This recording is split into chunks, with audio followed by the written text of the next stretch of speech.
Hello friends, welcome to ಈ taste. ಇವತ್ತು ನಾನು ಶೇರ್ ಮಾಡೋ ರೆಸಿಪಿ ಒಂದು ಹೆಲ್ತಿ ರೆಸಿಪಿ, ಅಂದರೆ ಟ್ರೆಡಿಷ್ನಲ್ ಆ್ಯಂಡ್ ಹೆಲ್ತಿ ಎರಡೂ ಈ ರೆಸಿಪಿಯಲ್ಲಿ ಇದೆ.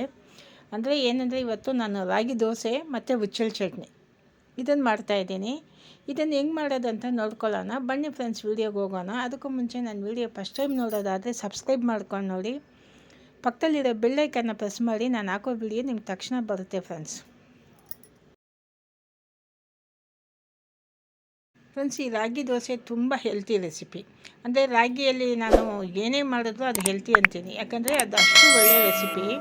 ಇವತ್ತು ನಾನು ಮಾಡಿರೋದು ರಾಗಿ ದೋಸೆ. ಅದು ರಾಗಿ ಇಟ್ಟಿಟ್ಟು ಈಸಿಯಾಗಿ ಮನೇಲಿ ಮಾಡೋದು, ಮತ್ತು ಹುಚ್ಚಳ ಚಟ್ನಿ. ಇದನ್ನು ಹೆಂಗೆ ಮಾಡೋದು ಅಂತ ನೋಡ್ಕೊಳ್ಳೋಣ. ಇದಕ್ಕೆ ಏನೇನು ಬೇಕಂತ ನೋಡ್ಕೊಳ್ಳೋಣ.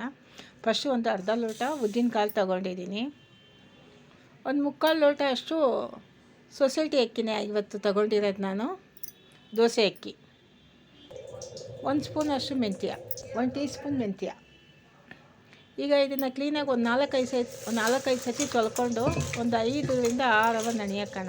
ಇನ್ನೊಂದು ಏನಂದರೆ, ಇದರಲ್ಲಿ ಬೇಗ ಹುಳಿ ಬಂದುಬಿಡುತ್ತೆ. ರಾಗಿ ರೊಟ್ಟಿ ಮತ್ತು ರಾಗಿ ದೋಸೆ, ಜೋಳದ ದೋಸೆ, ಜೋಳದ ಇಡ್ಲಿ, ಯಾವುದೇ ಮಿಲ್ಲೆಟಲ್ಲಿ ನಾವು ಮಾಡಿದ್ವು ಬೇಗ ಹುಳಿ ಬಂದುಬಿಡುತ್ತೆ. ಅದರಿಂದ ನಾವು ರುಬ್ಬಿದ ತಕ್ಷಣ ಒಂದು 4 ಅವರ್ಗೆಲ್ಲ ಅದನ್ನು ಫ್ರಿಜ್ಜಲ್ಲಿ ಇಡಬೇಕು, ಅಥವಾ ಮಾಡಿಬಿಡಬೇಕು. ಇವಾಗ ಎಲ್ಲ ತೊಳೆದಿದ್ದಾಯಿತು. ಈಗ ಒಂದು 4ರಿಂದ 5 ಅವರ್ ನೆನೆಯಾಕ್ಬಿಟ್ಟು ಆಮೇಲೆ ನೋಡೋಣ. ಈಗ 5 ಅವರ್ ನೆಂದಿದೆ ಅಕ್ಕಿ ಉದ್ದಿನಬೇಳೆ. ಇದನ್ನು ನಾವು ಮಿಕ್ಸಿಗೆ ಹಾಕಿ ರುಬ್ಕೊಳ್ಳೋಣ, ಅಥವಾ ಗ್ರೈಂಡ್ರಿಗೂ ಹಾಕಿ. ನಾವು ದೋಸೆಗೆ ಹೆಂಗೆ ರುಬ್ತೀವೋ ಅದಕ್ಕೆ ರುಬ್ಕೊಳ್ಳಿ. ತುಂಬ ಗಟ್ಟಿಯಾಗೂ ಬೇಡ, ತುಂಬ ನೀರಾಗೂ ಬೇಡ. ಆದರೆ ಇವಾಗ ಇದನ್ನು ನೀರಾಗಿ ರುಬ್ಕೊಂಡ್ರೆ ನಾವು ರಾಗಿ ಹಿಟ್ಟು ಹಾಕಿ ಕಲ್ಸೋಕ್ಕೆ ಸರಿಯಾಗಿರುತ್ತೆ. ನಾನು ರಾಗಿ ಹಾಕಿಲ್ಲ ಇವತ್ತು, ಮನೇಲಿರೋ ರಾಗಿ ಹಿಟ್ಟೆ ಹಾಕಿ ಇವತ್ತು ದೋಸೆ ಕಲಸಿರ್ತಾಯಿದ್ದೀನಿ. ಫಸ್ಟ್ ಇದನ್ನು ರುಬ್ಕೊಳ್ಳೋಣ.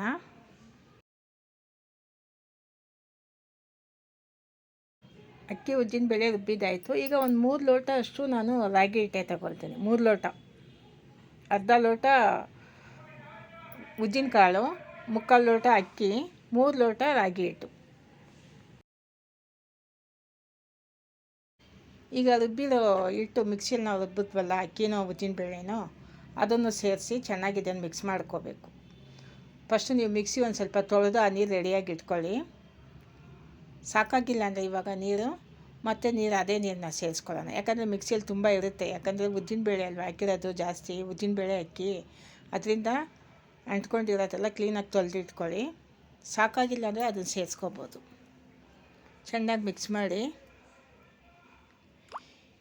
ಇದು ಮಧ್ಯಾಹ್ನ ರುಬ್ಬಿಟ್ಟು ರಾತ್ರಿ ಅಷ್ಟಕ್ಕೆ ಹುಳಿ ಬಂದಿರುತ್ತೆ. ರಾತ್ರಿಗೆ ನಾವು ತಿಂಡಿಗೆ ಮಾಡ್ಕೋಬೋದು. ರಾತ್ರಿ ಡಿನ್ನರ್ಗೆ ನಾವು ಇದನ್ನು ರೆಡಿ ಮಾಡ್ಕೋಬೋದು. ಇಡ್ಲಿನೂ ಅಷ್ಟೇ, ದೋಸೆನೂ ಅಷ್ಟೇ.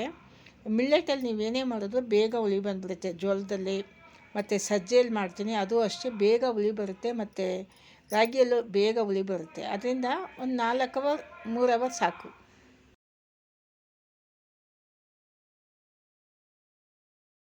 ನೋಡಿ, ಎಲ್ಲ ಮಿಕ್ಸ್ ಮಾಡಿದ್ದಾಯಿತು. ಇದೊಂದು ಪ್ಲೇಟ್ ಹಾಕಿ ಮುಚ್ಚಿಟ್ಬಿಡೋಣ. ಒಂದು 5 ಅವರ್ ಬಿಟ್ಟು ನೋಡೋಣ. ನಾನು ರಾತ್ರಿಗೆ ಮಾಡ್ತಾಯಿದ್ದೀನಿ ಇದನ್ನು.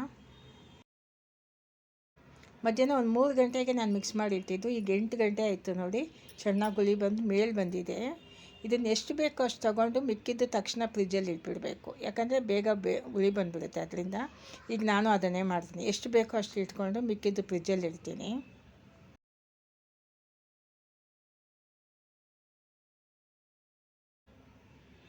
ನೋಡಿ, ಈಗ ತೊಗೊಬಿಟ್ಟೆ. ಎಷ್ಟು ಬೇಕೋ ಅಷ್ಟು ತೊಗೊಂಡು ಮಿಕ್ಕಿದ್ದು ಈಗ ದೋಸೆ ಮಾಡ್ಕೊಳ್ಳೋಣ.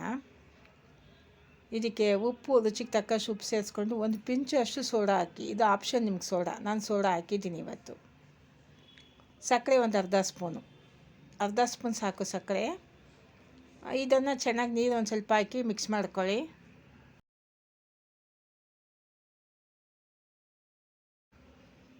ಇದನ್ನು ಚೆನ್ನಾಗಿ ಮಿಕ್ಸ್ ಮಾಡಿಕೊಂಡು ಒಂದು ಸೈಡ್ಗೆ ಇಟ್ಬಿಡಿ. ಅಷ್ಟು ಬೇಗ ಒಂದು ಸ್ವಲ್ಪ ಹುಚ್ಚೆಳ್ಳು ಚಟ್ನಿ ಮಾಡೋಣ ಅಂತ ಇವತ್ತು ರಾಗಿ ದೋಸೆಗೆ.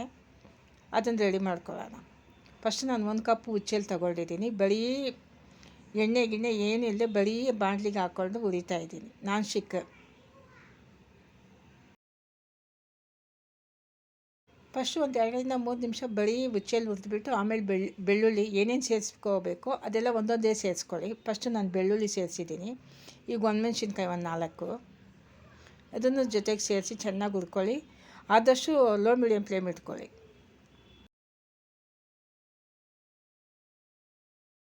ಕರಿಬೇವು ಸೇರಿಸಿ ಜೊತೆಗೆ ಹುರ್ಕೊಳ್ಳಿ. ಇದು ಒಂದು ಸ್ವಲ್ಪ ಬಿಸಿ ಆಗಲಿ.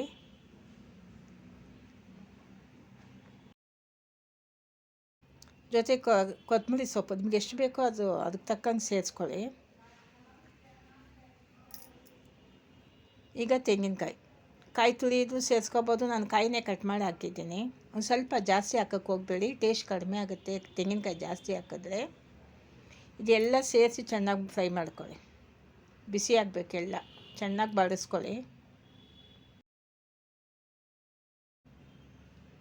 ಚೆನ್ನಾಗಿ ಬಾಡಿಸ್ಕೊಂಡು ಸ್ಟವ್ ಆಫ್ ಮಾಡಿಬಿಟ್ಟು ತಣ್ಣಗಾದ್ಮೇಲೆ ಮಿಕ್ಸಿಗೆ ಹಾಕ್ಕೊಳ್ಳೋಣ. ಇನ್ನೊಂದು ಸ್ವಲ್ಪ ಬಾಡಿಸ್ಕೋಬೇಕು. ಈಗೆಲ್ಲ ಚೆನ್ನಾಗಿ ಬಿಸಿಯಾಗಿದೆ, ಸ್ಟವ್ ಆಫ್ ಮಾಡಿಬಿಟ್ಟೆ. ಈಗ ಒಂದು ಸ್ವಲ್ಪ ಹುಣಸೆಹಣ್ಣು ಸೇರಿಸ್ಕೊಳ್ಳಿ. ಹುಣಸೆಹಣ್ಣು ಒಂದು ಸ್ವಲ್ಪ ರುಚಿಗೆ ತಕ್ಕಷ್ಟು ಕಲ್ಲುಪ್ಪು. ನಾನು ಆದಷ್ಟು ಕಲ್ಲುಪ್ಪೇ ಸೇರಿಸೋದು. ರುಚಿಗೆ ತಕ್ಕಷ್ಟು ಕಲ್ಲುಪ್ಪು ಸೇರಿಸಿ ಇದು ಆರಲಿ, ತಣ್ಣಗಾಗಲಿ, ಆಮೇಲೆ ರುಬ್ಕೊಳ್ಳೋಣ. ಈಗೆಲ್ಲ ಆರಿದೆ. ಈಗ ಮಿಕ್ಸಿಗೆ ಹಾಕಿ ಇದನ್ನು ರುಬ್ಕೊಳ್ಳೋಣ. ಫಸ್ಟು ಪೌಡ್ರ್ ಮಾಡಿಬಿಟ್ಟು ಆಮೇಲೆ ನೀರು ಸೇರಿಸಿ ರುಬ್ಬಬೇಕು. ಯಾಕಂದರೆ ತೆಂಗಿನಕಾಯಿ ನಾವು ಪೀಸ್ ಮಾಡಿದ್ದೀವಲ್ಲ, ಅದರಿಂದ ಫಸ್ಟೇ ನೀರು ಹಾಕಿದ್ರೆ ಅದು ಅಷ್ಟೊಂದು ನೈಸಾಗಿ ಬರೋಲ್ಲ.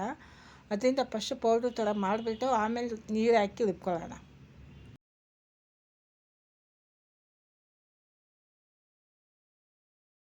ನೋಡಿ, ಪೌಡ್ರ್ ರೆಡಿಯಾಗಿದೆ. ಈಗ ಇದಕ್ಕೆ ನಾನು ನೀರು ಹಾಕಿ ರುಬ್ಕೊಳ್ತೀನಿ. ಮತ್ತು ಇನ್ನೊಂದು ಸ್ವಲ್ಪ ನೀರು ಹಾಕಿ ಒಂದು ಅರ್ಧ ಲೋಟ ನೀರು ಆಗುತ್ತೆ. ನೀರು ಎಷ್ಟು ಬೇಕೋ ಅಷ್ಟು ಸೇರಿಸ್ಕೊಂಡು ನೈಸಾಗಿ ರುಬ್ಕೊಳ್ಳೋಣ.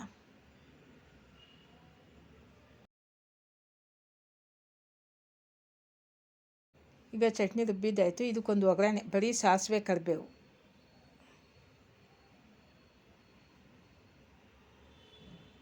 ಟೇಸ್ಟ್ ತುಂಬ ಚೆನ್ನಾಗಿ ಬಂದಿತ್ತು. ರಾಗಿ ದೋಸೆಗಂತೂ ತುಂಬಾ ಚೆನ್ನಾಗಿತ್ತು. ಇದು ರಾಗಿ ರೊಟ್ಟಿಗೆ ಮಾತ್ರ ಅಲ್ಲ, ರಾಗಿ ದೋಸೆಗೂ ಟೇಸ್ಟ್ ಚೆನ್ನಾಗಿರುತ್ತೆ. ನೋಡಿ, ಒಗ್ಗರಣೆ ಈಗ ರೆಡಿ ಆಯಿತು. ಒಗ್ಗರಣೆ ಚಟ್ನಿ ರೆಡಿ ಆಯಿತು. ಈಗ ದೋಸೆ ಮಾಡ್ಕೋಬೇಕು.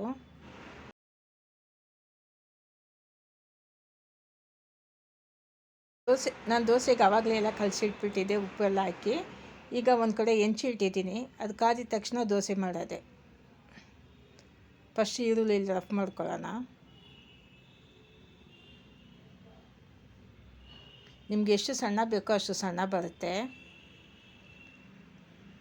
ಗರಿಯಾಗೂ ಇರುತ್ತೆ. ಎಣ್ಣೆ ನಿಮ್ಮಿಷ್ಟ, ನಿಮ್ಗೆ ಎಷ್ಟು ಬೇಕೋ ಅಷ್ಟು. ಡಯಟಿಂಗ್ ಅಂದರೆ ಎಣ್ಣೆ ಬೇಡ. ಡಯಟಿಂಗ್ ಇಲ್ಲಾಂದರೆ ಧಾರಾಳವಾಗಿ ಎಣ್ಣೆ ಹಾಕ್ಕೊಂಡು ನೀವು ದೋಸೆ ಮಾಡ್ಕೋಬೋದು. ಆದಷ್ಟು ಇದು ಡಯಟಿಷಿಯನ್ ರೆಫರ್ ಮಾಡೋದೇ ಈ ದೋಸೆನೇ. ಡಯಟ್ ಮಾಡೋದು ಆದಷ್ಟು ಇದನ್ನೇ ತೊಗೋಬೋದು. ಯಾಕಂದರೆ ಚೆನ್ನಾಗಿರುತ್ತೆ, ಈಸಿಯಾಗೂ ಇದೆ. ರಾಗಿ ಏನಿಲ್ಲ, ಮನೇಲಿರೋ ರಾಗಿ ಇಟ್ಟಿಟ್ಟು ನಾವು ದೋಸೆ ಮಾಡ್ಕೋಬೋದು. ನೋಡಿ, ದೋಸೆ ತುಂಬ ಚೆನ್ನಾಗಿ ಸಣ್ಣಗೆ ಹೆಂಗೆ ಬಂದಿದೆ ಅಂತ.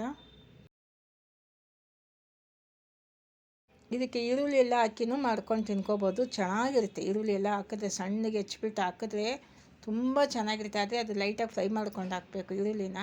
ಟೇಸ್ಟ್ ಅಂತೂ ತುಂಬ ಚೆನ್ನಾಗಿ ಬರುತ್ತೆ.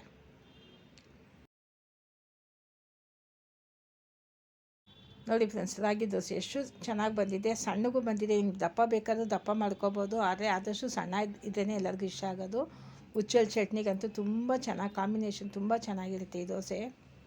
ಮೈಗೂ ತುಂಬ ಆರೋಗ್ಯಕರವಾದ್ದು ಇದು. ರಾತ್ರಿ ಹೊತ್ತು ಡಿನ್ನರ್ಗಂತೂ ತುಂಬ ಸಖತ್ತಾಗಿ ತುಂಬಾ ಚೆನ್ನಾಗಿರುತ್ತೆ ಇದು. ಫ್ರೆಂಡ್ಸ್, ರಾಗಿ ದೋಸೆ ಮತ್ತು ಹುಚ್ಚೆಳ್ಳು ಚಟ್ನಿ ಅಂತೂ ತುಂಬ ಚೆನ್ನಾಗಿ ಬಂದಿತ್ತು.